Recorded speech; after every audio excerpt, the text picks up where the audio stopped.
Good morning friends. आज की video में जो हम लोग क्लास 10th का जो सोशल साइंस का जो आप लोग का 12 फरवरी को एग्ज़ाम होगा, ठीक है। जो 12 फरवरी का जो एग्ज़ाम होगा, तो हम लोग देखेंगे मोस्ट इंपॉर्टेंट क्वेश्चन, जो कि देखिए ये जो क्वेश्चन है ये आपका 2020 का एग्ज़ाम में पूछा गया है, ठीक है। 2020 का जो है ये ओरिजिनल पेपर है, ठीक है। तो प्रीवियस ईयर क्वेश्चन जो है काफ़ी इंपॉर्टेंट होता है एग्ज़ाम के पॉइंट ऑफ व्यू से, ठीक है, क्योंकि बहुत सारे क्वेश्चन जो है रिपीट होते हैं प्रीवियस ईयर वाला, ठीक है। तो ये सभी काफ़ी इंपॉर्टेंट है, आप लोग इसको है ना मिस मत करिएगा इस वीडियो को, ठीक है। शुरू से एंड तक देखिएगा, बहुत सारा क्वेश्चन जो है आपका इसी से आएगा, ठीक है। और एक बात और बता दें कि अगर आप लोग को है ना 2019 का भी पेपर का जो क्वेश्चन चाहिए तो आप लोग कमेंट करिएगा, मैं उस पर भी वीडियो बनाऊंगा, ठीक है। ठीक है, तो सबसे पहला जो क्वेश्चन है यहाँ पर क्या बोला जा रहा है, इंडो चाइना किन किन है ना देशों से मिलकर बना है, ठीक है। तो इसका जो आंसर हो जाएगा क्या हो जाएगा, वियतनाम, है ना, लाओस और कंबोडिया से मिलकर के बना है, ठीक है। तो इसी में जो है आगे एक अथवा में क्वेश्चन क्या दिखेगा, है ना, कन्फ्यूशियस कौन थे, ठीक है। तो ये जो है ये कौन थे आपको बताना है। तो इसका जो आंसर हो जाएगा क्या हो जाएगा, कन्फ्यूशियस जो है ना चीन के एक शिक्षक, है ना, एडिटर, नेता तथा एक दार्शनिक थे, ठीक है। आगे क्वेश्चन नंबर 2 क्या बोला जा रहा है, वियना कांग्रेस कब और के द्वारा आयोजित किया गया था, ठीक है। तो इसका जो आंसर हो जाएगा, जर्मन के एकीकरण का आरंभ, है ना, पर्सा के, है ना, सिंहासन पर, है ना, विलियम प्रथम के आसीन होने से हुआ, ठीक है। जर्मन के एकीकरण का जो विचार है वियना कांग्रेस के बाद, है ना, जोर पकड़ने लगा, ठीक है। तो आपको इस तरह से आंसर लिखना है, ठीक है। क्वेश्चन में जो थ्री है क्या है देखिएगा, है ना, जर्मन एकीकरण की प्रक्रिया का, है ना, संक्षेप में वर्णन कीजिए, ठीक है। सभी इंपॉर्टेंट क्वेश्चन है ना, प्रीवियस ईयर क्वेश्चन है, ठीक है, देख रहे हैं। तो इसका जो आंसर क्या लिखिएगा, जर्मन के एकीकरण का आरंभ जो है पर्सा के सिंहासन पर, है ना, विलियम प्रथम के आसीन होने से हुआ, ठीक है। और जर्मन के एकीकरण का जो विचार है वियना कांग्रेस के बाद जोर, है ना, पकड़ने लगा, ठीक है। इस तरह से आपको आंसर देना है। इसी में जो है अथवा में एक और क्वेश्चन है आपका, क्या दिखेगा, है ना, पहले विश्व युद्ध के समय, ठीक है, भारत का, है ना, औद्योगिक उत्पादन क्यों बढ़ा, ठीक है, चर्चा करें, ठीक है। तो इसका जो आंसर क्या लिखिएगा, प्रथम विश्व युद्ध के समय जो है भारत की औद्योगिक, है ना, में उत्पादन बढ़ने के निम्नलिखित तीन कारण हैं। जैसे कि पहला कारण क्या है देखिएगा, है ना, प्रथम विश्व युद्ध में जो ब्रिटेन ऐसे उलझ गया कि, है ना, उसका जो सारा ध्यान है अपने बचाव में लग गया, ठीक है ना।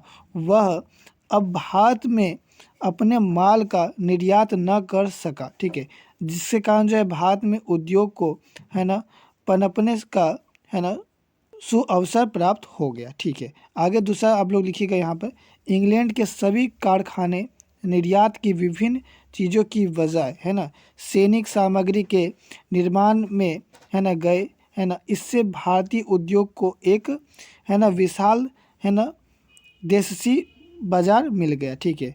आगे जो हम लोग देख रहे हैं क्या है ना, तीसरा पॉइंट लिखिएगा, देसी बाजार, है ना, मिलने के अतिरिक्त, ठीक है, भारतीय उद्योग को भी, है ना, सरकार द्वारा फौज की, है ना, वर्दियाँ, बूट आदि बनने का आम बनने का काम मिल गया, ठीक है, जिससे भारतीय उद्योग भी, है ना, प्रगति करते गए, ठीक है। यानी कि यहाँ पर मेन जो प्रॉब्लम था जो है हम लोग को किससे था, ब्रिटेन से था, ठीक है। तो जब ब्रिटेन जो है प्रथम विश्व युद्ध में फंसा, तो यहाँ पर जो है देख रहे भारत का जो रोजगार है वो, है ना, भारत के लोगों को रोजगार ज़्यादा मिलने लगा, ठीक है, क्योंकि मेन हमारा जो मेन जड़ लोग था, ठीक है ना, क्योंकि उन लोगों के पास टेक्नोलॉजी ज़्यादा था, ठीक है, जिसके कारण जो है हम लोग क्या होते कंपटीशन में हार जा रहे थे उन लोगों से, ठीक है, उन लोगों का सामान ज़्यादा बिक रहा था, ठीक है। चलिए आगे जो है क्वेश्चन नंबर 4 क्या दिखेगा, ठीक है, 19वीं सदी के मध्य में, है ना, बम्बई की आबादी में भारी वृद्धि क्यों हुई, कारण बताइए। तो इसका जो आंसर लिखिएगा, 19वीं सदी के मध्य में जो है ना मुंबई की आबादी काफ़ी ज़्यादा बढ़ गई थी, है ना, तो इसको, है ना, शिकार की राजधानी बना दिया गया था, ठीक है। और मुंबई में जो है कोटा की कपास और कहते हैं कि, है ना, ट्रेंडिंग बहुत बढ़ गई थी, है ना। इस प्रकार जो है ना कारोबार बढ़ने से जनसंख्या में भी, है ना, काफ़ी वृद्धि हुई थी, ठीक है। यानी कि यहाँ पे क्या आया था, टेक्नोलॉजी आया था, और जिस कारण जो है अब भारत के लोगों को रोज़गार नहीं मिला था, और जहाँ रोज़गार मिलेगा वहीं ज़्यादा लोग जाएंगे ना, तो यहाँ पर जो है आप लोग देख सकते हैं इस तरह से जो है यहाँ पर है ना लोगों का जो है वृद्धि होने लगा था। ठीक है, आगे जो है क्वेश्चन अथवा में क्या दिखेगा, है ना, G77 देशों से, है ना, आप क्या समझते हैं। ठीक है, G77 को किस आधार पर जो है ना ब्रिटेन वुड्स की, है ना, जुड़वा संतान की प्रतिक्रिया कहा जा सकता है, व्याख्या कीजिए। देखिए ये जो क्वेश्चन है 2012 का एग्जाम में आया हुआ है। ठीक है, यानी कि आपको पता चला कि रिपीटेड क्वेश्चन आते हैं प्रीवियस से। ठीक है, यानी कि इसका जो आंसर, ठीक है, इसका जो आंसर है वो आपको हमारे वीडियो के आप डिस्क्रिप्शन में जाइएगा, वहाँ पे व्हाट्सएप ग्रुप होगा। ठीक है, उसको ज्वाइन कर लीजिएगा, वहाँ पे जो है हम इसका आंसर आप लोग को प्रोवाइड कर देंगे। ठीक है, आगे जो हम लोग देखते हैं क्या है, साइमन कमीशन पर संक्षिप्त टिप्पणी लिखिए। इसको जो है आप लोग को हम व्हाट्सएप ग्रुप में जो भेज देंगे इसका आंसर। ठीक है, अथवा में देखिए यहाँ पे क्वेश्चन है, सत्याग्रह के विचार का क्या अर्थ है, महात्मा गांधी द्वारा जो है सफलतापूर्ण चलाए गए सत्याग्रह आंदोलन का वर्णन कीजिए। ठीक है, तो आपको इसका जो है आंसर देना है। चलिए इसका हम लोग आंसर देते हैं। ठीक है, ध्यान दीजिएगा। ठीक है, ध्यान दीजिएगा, इसका आंसर क्या हो जाएगा, महात्मा गांधी ने जो है ना दक्षिण अफ्रीका में एक नए तरह के जन आंदोलन द्वारा वहाँ की, है ना, नस्ल भेदी यानी कि क्या होता है पता है ना, मतलब जो है आपको ठीक है, फेस जैसे गोरा काला। ठीक है, नस्ल भेदी सरकार का सफलतापूर्ण, है ना, सामना किया था। क्या बोला जाए, सत्याग्रह बदले की भावना या हिंसा का सहारा लिए बिना ही आप उद्देश्य में सफल हो सकते हैं।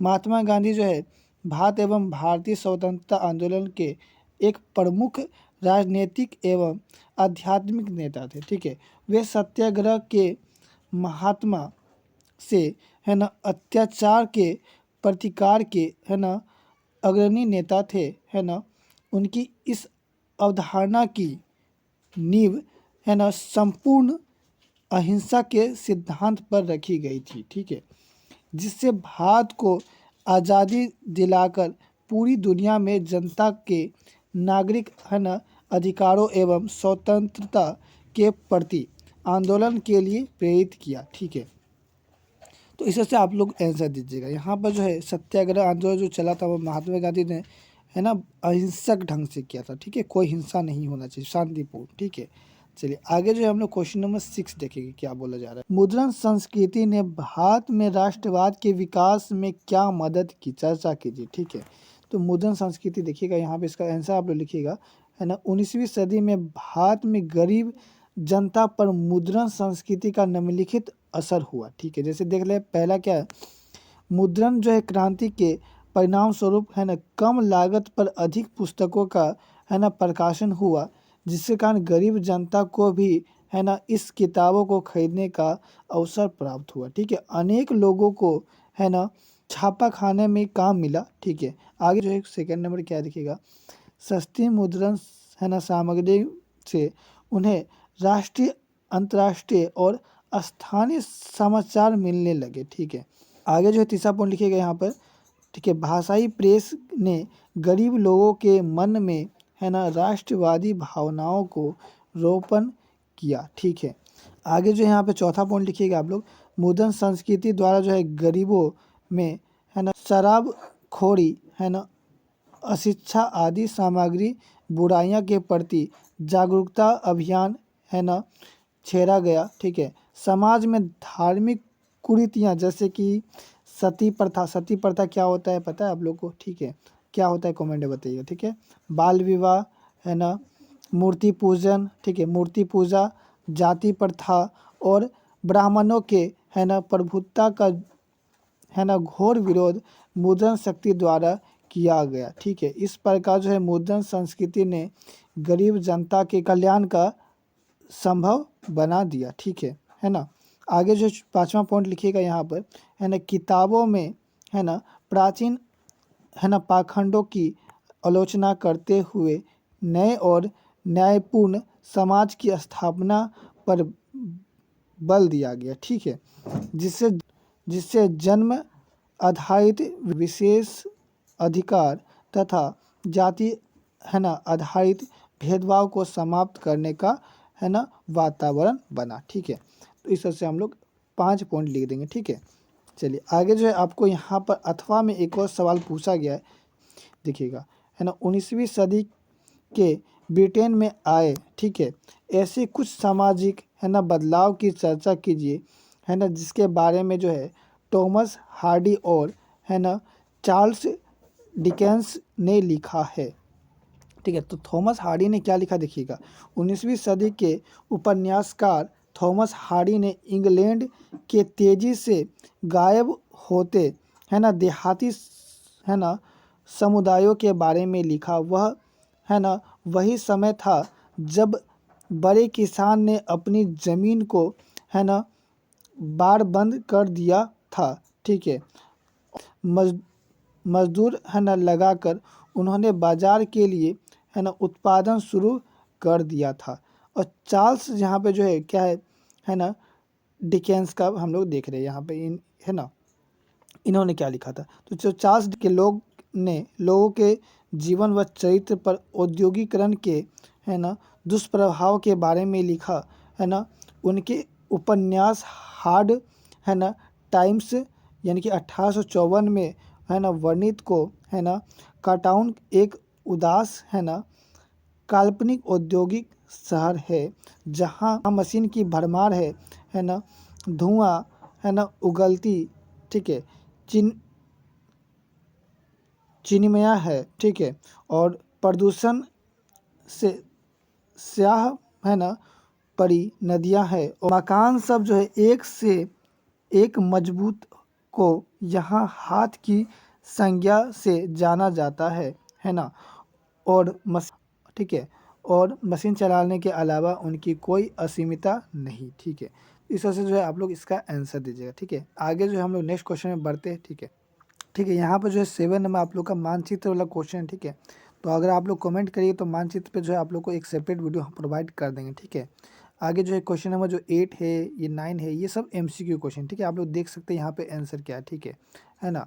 तो आप लोग जो है ये सब कर लीजिए, ये सब MCQ में आएगा। ठीक है, क्योंकि प्रीवियस ईयर क्वेश्चन है, MCQ में भी रिपीट होगा ये सभी क्वेश्चन। ठीक है, आगे जो है क्वेश्चन नंबर 10 देखिएगा क्या बोला जा रहा है। ठीक है, क्वेश्चन नंबर जो 10 है यहाँ पे ध्यान दीजिएगा क्या बोल रहा है ना।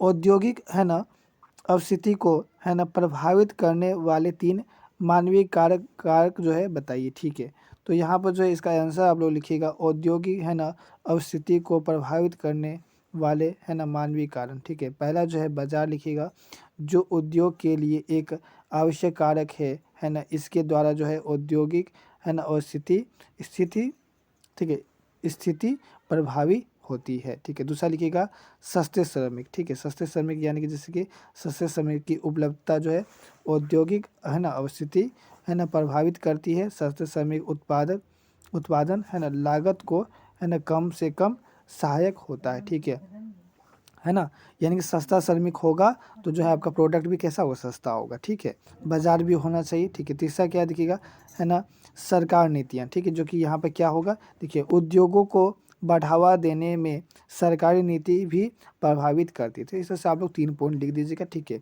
आप लोग को जो है ये क्वेश्चन 2 या 3 मार्क्स में आप लोग को देखने को मिलेगा। ठीक है, आगे अथवा में प्रश्न पूछा जा रहा है, क्या बोला जा रहा है बताइएगा, सड़क परिवहन के किन्हीं 3 गुण बताइए। ठीक है, तो चलिए हम लोग बता देते हैं। ठीक है, पहला जो गुण होगा यहाँ पर क्या होगा।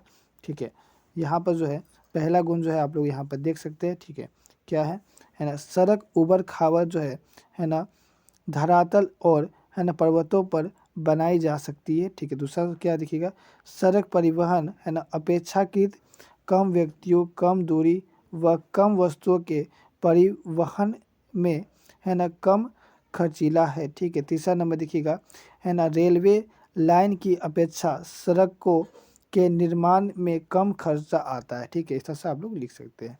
चलिए आगे जो क्वेश्चन नंबर 11 देखिए क्या बोला जा रहा है। ठीक है, उद्योगों द्वारा ठीक है पर्यावरण निम्नलिखित को कम करने के लिए है ना उठाए गए किन्हीं 5 उपायों को चर्चा करिए। ठीक है, तो ये 5 का पहला पॉइंट लिखिएगा है ना ताप संयंत्र से विद्युत उत्पादन के लिए है ना उत्तम कोटि के कोयले के प्रयोग की अवस्थिति। ठीक है, दूसरा लिखिएगा कारखानों की स्थापना है ना नगरीय है ना परिवेश से बाहर किए जाने संबंधित कानून बनाए गए हैं। ठीक है, आगे जो है आप लोग को तीसरा पॉइंट लिखना है। ठीक है, उद्योगों से है ना निकलने वाले जो है ना दूषण जल को है ना बाहर निकालने के पहले शोधन की व्यवस्था की गई। ठीक है, चौथा पॉइंट यहाँ पे लिखिएगा, औद्योगिक है ना कचरे को है ना नदियों तथा कृषि योग्य भूमि के है ना निपटान की है ना मनाही। ठीक है, ठीक है। यहाँ पे पांचवा पॉइंट लिखिएगा है ना, ऊर्जा संयंत्र करने वाले उद्योग को बढ़ावा। ठीक है, इसमें अथवा में एक और सवाल यहाँ पे ऐड किया गया, तो आप लोग को या तो वो या तो ये सवाल का जवाब देना है। अथवा मतलब यही होता है। ठीक है, एग्जाम में आपको अथवा दिखेगा तो दोनों क्वेश्चन कभी भी अटेंड मत करिए। ठीक है, कोई फायदा नहीं है। ठीक है, एक महत्वपूर्ण पेय फसल का नाम बताइए तथा है ना उसको है ना उगाने के लिए अनुकूल भौतिक है ना परिस्थितियों का विवरण दे। ठीक है, तो जैसे हम लोग देख रहे हैं कि चाय एक महत्वपूर्ण पेय फसल है ना। इसे शुरुआत में जो है ना अंग्रेज भारत लाए थे। ठीक है, परंतु अच्छा चाय पे जो है आप स्टोरी बताइएगा। ठीक है, चाय जो है कैसे भारत में आया। ठीक है, इस पे जो स्टोरी बताइएगा। ठीक है ना, क्या होता है। परंतु आज जो है ज़्यादातर जो है चाय है ना बागानों के मालिक भारतीय ही है। ठीक है ना। चाय का जो पौधा है वो उष्ण और है ना उपोष्ण कटिबंधीय जलवायु युक्त है ना गहरी मिट्टी तथा सुगंध जल निकाय है ना वाले है ना ढलाव क्षेत्रों में है ना भली भांति उगाई जाती है। चाय की जो है झाड़ियाँ वाले है ना ढलवा क्षेत्रों में है ना भली भांति उगाया जाता है। ठीक है, चाय की जो है ना झड़ियाँ के लिए है ना वर्ष भर जो है कौशन और है ना पाला रहित जलवायु की आवश्यकता होती है। ठीक है, इस वजह से जो आपको इसका आंसर देना है। ठीक है, बहुत ही एकदम सरल भाषा में आप लोग दे दीजिएगा आंसर। ठीक है, कोशिश करिएगा अधिकतर जो क्वेश्चन उसका अटेंड आप लोग अपने भाषा में दीजिए। ठीक है, यहाँ से समझ के जाइए, आप लोग अपनी भाषा में अटेंड दीजिएगा। ठीक है, चलिए क्वेश्चन में जो 12 है आपका क्या दिखेगा है ना, परंपरागत वर्षा जल है ना संग्रह की है ना पद्धतियों का है ना आधुनिक काल में है ना अपनाकर ठीक है जल संरक्षण एवं है ना भंडारित किस प्रकार किया जाता है। तो इसका आंसर लिखिएगा है ना, पश्चिमी भारत में है ना छत वर्षा जल संग्रह की है ना विधि प्रचलित है। ठीक है, छत वर्षा जल को है ना पीवीसी यानी कि है ना पीवीसी पाइप द्वारा जो है एकत्रित किया जाता है और रेत और ईंट है ना प्रयोग करके जल का छानन किया जाता है। ठीक है, और भूमिगत पाइप द्वारा जो है भूमिगत पाइप द्वारा जो है ना जल खोज तक ले जाया जाता है और जहां से तुरंत प्रयोग में किया जाता है। ठीक है, अतिरिक्त जल को कुएं तक ले जाया जाता है। ठीक है, यहाँ पर देख सकते हैं इसमें अथवा में भी एक क्वेश्चन जो कि आप लोग का यहाँ पर आंसर नहीं है, तो आप लोग हमारे जो है व्हाट्सएप ग्रुप में ज्वाइन हो जाइए, डिस्क्रिप्शन बॉक्स में मिलेगा लिंक। ठीक है, वहाँ पे आपको इस सब का आंसर प्रोवाइड कर दिया है। ठीक है, आप लोग ये सभी को कर लीजिएगा। ठीक है, इंपॉर्टेंट क्वेश्चन है, यहाँ पे देख सकते हैं। ठीक है, ये आपका मानचित्र वाला है। ठीक है, तो मानचित्र पे अगर आपको वीडियो चाहिए तो आप लोग जरूर कमेंट करिए। ठीक है, ये जो है आप लोग नेक्स्ट क्वेश्चन यहाँ पर देख सकते हैं। अब जो है आपका यहाँ पर है ना सिविक्स से सवाल है। ठीक है, MCQ सवाल है, ये 14 नंबर 15 नंबर सबका आंसर आप लोग देख लीजिए। ठीक है, और यहाँ पे 16 नंबर जो है ये आपका 2013 के एग्जाम में पूछा गया। ठीक है, तो ये सभी क्वेश्चन का जो है आंसर आप लोग को है ना हमारे व्हाट्सएप ग्रुप में मिल जाएगा। ठीक है, आगे जो है हम लोग देखते हैं नेक्स्ट क्वेश्चन में जो 17 है। ठीक है, इसको देखिएगा क्या है ना।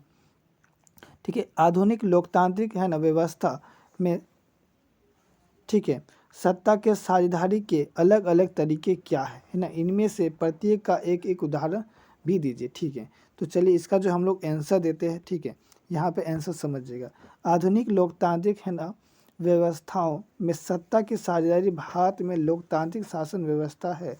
यहाँ के नागरिक मताधिकार के माध्यम से अपने प्रतिनिधि को चुन सकते हैं। ठीक है, और लोगों द्वारा चुने गए प्रतिनिधि एक सरकार को चुनते हैं है ना इस तरह, और नए एक चुने हुए सरकार है ना रोजमर्रा का शासन चलाता है और नए नियम बनाता है या पुराने नियम को है ना ठीक है या पुराने नियम और कानूनों को है ना संशोधन करता है, यानी कि उसमें बदलाव करता है ना। किसी भी लोकतंत्र में हर प्रकार की राजनीतिक है ना शक्तियाँ का है ना स्रोत प्रजा होता है। ठीक है, यह लोकतंत्र का एक मूलभूत सिद्धांत है। ऐसे शासन व्यवस्था के लोग स्वराज की है ना संख्या के माध्यम से अपने आप पर शासन करते हैं। ठीक है, एक समुचित लोकतांत्रिक सरकार में है ना समाज के विभिन्न समूहों और है ना मतों को उचित सम्मान दिया जाता है, ठीक है। और अथवा में जो है एक और यहाँ पर सवाल है, ठीक है। आपका जो इच्छा, आप चाहे इसको अटेंड करिए या उसको अटेंड करिए, ठीक है। चलिए, अथवा में क्या बोला जा रहा है ना, भारत की संघीय शासन व्यवस्था की विशेषताओं की चर्चा कीजिए, ठीक है। तो काफ़ी इंपॉर्टेंट सवाल है ना।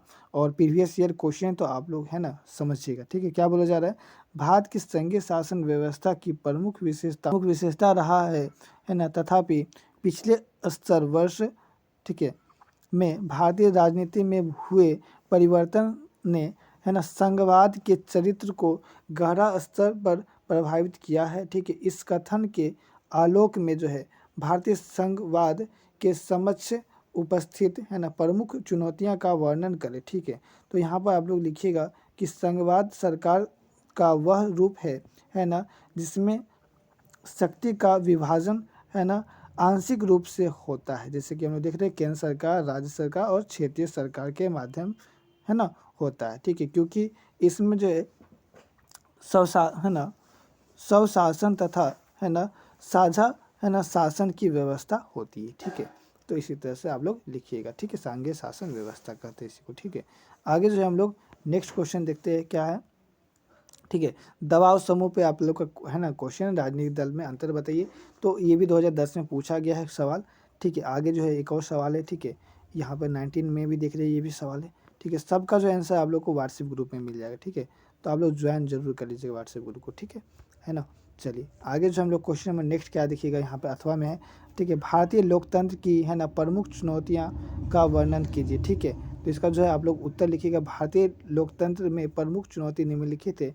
पहला क्या है ना आधार, ठीक है, आधार तैयार करने की चुनौती, ठीक है। और दूसरा क्या है बताइएगा, है ना विस्तार की चुनौती। तीसरा क्या है, लोकतंत्र की जड़ें मजबूत करना, ठीक है।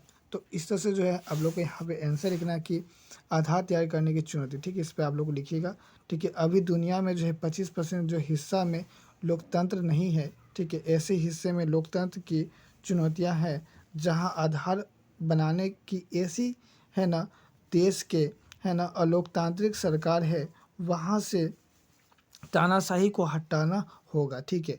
उसके बाद एक है ना स्वायत्त राष्ट्र की स्थापना करनी होगी जहाँ लोकतांत्रिक सरकार हो, ठीक है। इसे समझने के लिए जो है नेपाल का एक उदाहरण लिया गया है, ठीक है। विस्तार की चुनौती, जिन देशों में लोकतंत्र है ना वर्षों से है ना मौजूद है, ठीक है, वहाँ लोकतंत्र के विस्तारित की चुनौती है, ठीक है।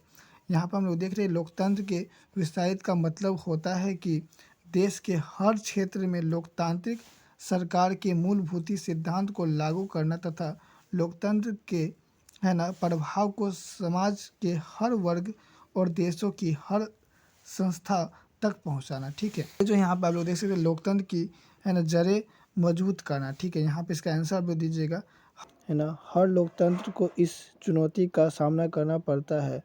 लोकतंत्र की प्रक्रियाओं और संस्थाओं को मजबूत करने से ठीक है लोकतंत्र से अपनी अपेक्षाओं के बारे में सही जानकारी मिलती है, ठीक है। और जनसाधारण की लोकतंत्र से अपेक्षाएं अलग अलग समाज में अलग अलग तरह की होती है, ठीक है। इस तरह से आप लोग को आंसर ये लिखना है, ठीक है। इतना आप लोग को लिखना पड़ेगा, ठीक है। आगे जो अब हम लोग इकोनॉमी का कुछ इंपॉर्टेंट सवाल लिख लेते हैं जो कि 2020 में जो है पूछा गया था, ठीक है ना। हम औसत का प्रयोग क्यों करते हैं, ठीक है। तो आंसर लिखिएगा, हम औसत का प्रयोग किसी भी चीज़ या गणित या रुपया, आमदनी या आदमियों के सही संख्याओं का सटीक आकलन करने के लिए औसत का प्रयोग करते हैं, ठीक है। आगे जो क्वेश्चन में 21 क्या देखिएगा, है ना पर्यावरण में गिरावट के एक उदाहरण दीजिए, है ना जो अपने आसपास देखे हो, ठीक है।